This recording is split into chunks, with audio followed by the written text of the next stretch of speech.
Jelajahi cara baru mendapatkan informasi. Download Metro TV Extend sekarang.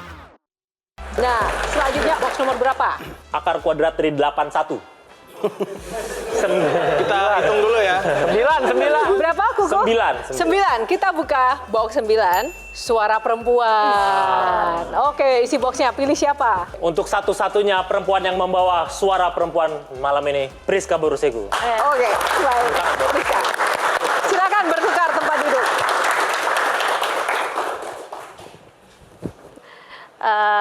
Saya seorang perempuan, terakhir sebagai perempuan, dan saya harus belajar untuk menjadi perempuan gitu kan. Setiap hari saya belajar melakukan hal-hal yang lazim dilakukan oleh perempuan-perempuan pada umumnya gitu, kayak masak, dandan, melahirkan gitu kan.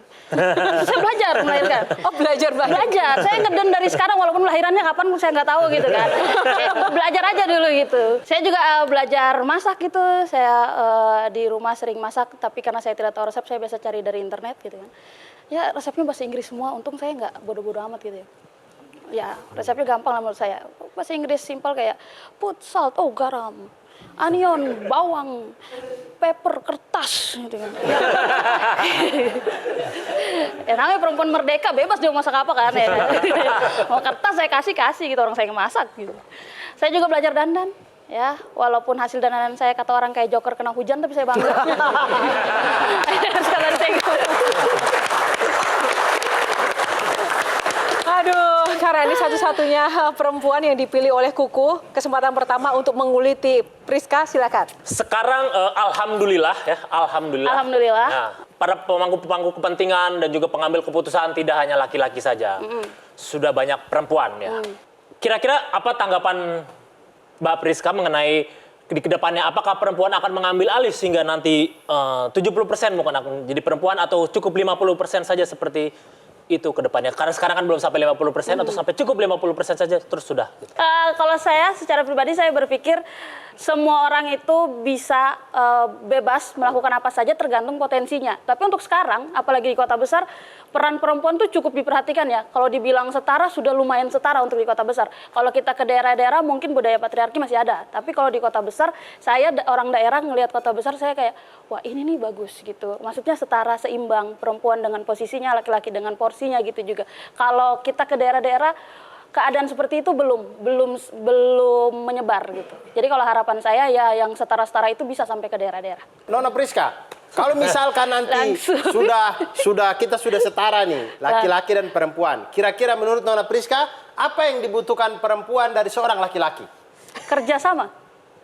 Karena kita sama-sama manusia toh. Jadi kalau misalkan kita sudah setara, kenapa kalau tidak ada kerjasama juga semua berantakan gitu. Kalau misalkan perempuan berkuasa sekali gitu kan, dia melebihi laki-laki, tapi ternyata ada porsi-porsi tertentu yang tidak bisa dia duduki, ternyata kacau juga gitu. Begitupun sebaliknya. Jadi memang harus ada kerjasama antara dua makhluk hidup ini, perempuan dan laki-laki. Dua makhluk hidup. Priska, tolong kasih tahu istri saya di rumah boleh? Kenapa sih David dari tadi mau curhat soal istri? Iya, kerjasama. Anda yang kasih tahu lah, kenapa Priska yang kasih tahu? Mau tanya apa ke Priska? Iya, tadi kan intinya adalah kesetaraan. Kita kan juga sudah membuka ruang yang sebesar-besarnya untuk perempuan istilahnya melakukan hal yang dia inginkan, hal yang dia cita-citakan. Kira-kira di masa sekarang yang belum tercapai apa sih dari perjuangan seorang perempuan yang ingin ada misalkan adanya kesetaraan di profesi-profesi yang biasanya dilakukan oleh laki-laki, sekarang banyak perempuan juga sudah melakukannya. Kira-kira yang belum tercapai itu menurut Priska tuh di bidang apa? Kalau dibilang setara di bidang pekerjaan, hampir semua sekarang pekerjaan apapun itu ada perempuan ada laki-lakinya gitu. Yang saya harapkan tuh kemerdekaan dalam berpikir. Jadi kadang-kadang ada perempuan yang memang terlahir dengan kondisi di mana dia berpikir kalau budaya patriarki itu lazim di kehidupannya dia gitu. Ya itu tadi saya bilang, kita lihat harus ke daerah-daerah yang masih kental dan adat istiadat dan gitu sebagainya. Jadi mereka sudah dari lahir sudah otaknya itu berpikir kalau iya ini yang harus saya jalani gitu. Jadi mereka-mereka itu yang harus kita perkenalkan dengan yang namanya perempuan tuh bisa loh merdeka dengan pikirannya, bisa begini loh perempuan, kau tidak harus selamanya tidak sekolah atau di dapur aja, kau tuh terlahir bisa jadi apa aja gitu-gitu. Jadi yang dibutuhkan perempuan zaman sekarang kemerdekaan dalam berpikir, terutama untuk perempuan-perempuan yang tertinggal di daerah-daerah tertentu. Kenapa saya tidak di brief kalau jawabannya harus bagus kayak begitu? Kemerdekaan, perdamaian. Tidak, yang penting lucu kan? Saya cuma Oke, tepuk tangan sekali lagi buat Priska. Nah, selanjutnya Priska pilih box nomor berapa dulu nih? Sebelum nanti lempar ke yang lain. Biar setara dan adil, dibagi 2 juga tetap adil. 4 deh. 4. Libra, oh keseimbangan. Oh, Libra. Pas banget nih Zodiak. keseimbangan. Nah, silakan mau lempar ke siapa? Karena saya dari timur, saya mau tunjuk abang saya dari timur juga. Bang Abdur. Abdur, oke. Silakan. Baik. Langsung Nona Priska. sepatah 2 patah kata, Abdur. Halo teman-teman semuanya. Halo. Jangan berharap lebih karena 2 teman saya tadi panjang-panjang banget. Saya punya singkat saja ini, teman-teman. Banyak orang yang bilang bahwa hukum itu dia tajam ke atas, tumpul ke bawah. Kalau saya tidak setuju sih. Menurut saya hukum di Indonesia ini sudah tajam kemana-mana.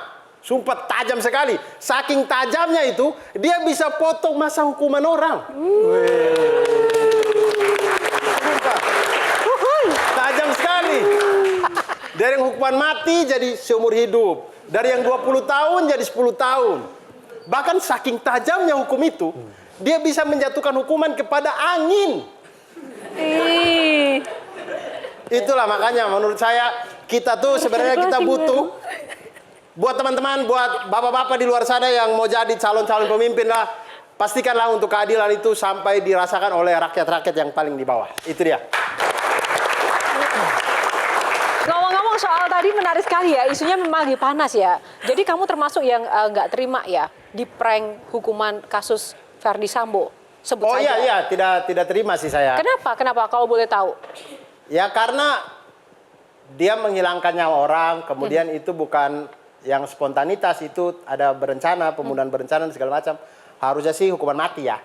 Dikurangi masa hukuman itu sudah tidak masuk akal menurut saya. Tidak masuk akal. Ya. Kalau dari David, Kira-kira apa yang bisa kita lakukan sebagai masyarakat ya selain mengkritisi, ada nggak level yang lebih tinggi dari mengkritisi ketika kita sudah melihat sepertinya ini udah jalan buntu? Dari yang bisa kita lakukan ya mengkritisi aja. Tidak ada lagi. Mungkin diselingi sambil mengkritisi, mungkin kita main Mobile Legend. Kita maki-maki aja tuh tanknya tuh. Kadang-kadang gitu, atau core-nya gitu. Gitu-gitu aja. Itu aja Mas David. Iya, iya. udah Mau kemana lagi? udah ngos-ngosan. Priska, dari tadi Priska tuh nulis gitu, kayak persiapan Dia nulis pertanyaannya mau stand up panjang. lagi dia. Tidak. Masih kurang puas. Bang Abdur, Ya. menurut Bang Abdur nih ya, orang-orang yang lolos dari hukuman-hukuman yang ada di negara ini, apakah mereka juga akan lolos di akhirat? Tidak akan. Tidak akan, mereka pasti disiksa. Termasuk saya. Baik, terima kasih. Oke, sebelum balik lagi pilih box dulu nomor berapa? Oh, oke. Saya yang tengah-tengah aja deh. Adil ya, Iya. tengah ya. Nomor 5. Nomor 5, kita buka nomor 5. Jas merah. Oke, nah apa sih di balik jas merah ini adalah kita akan melakukan uji ketangkasan dan kecerdasan melalui cerdas cermat.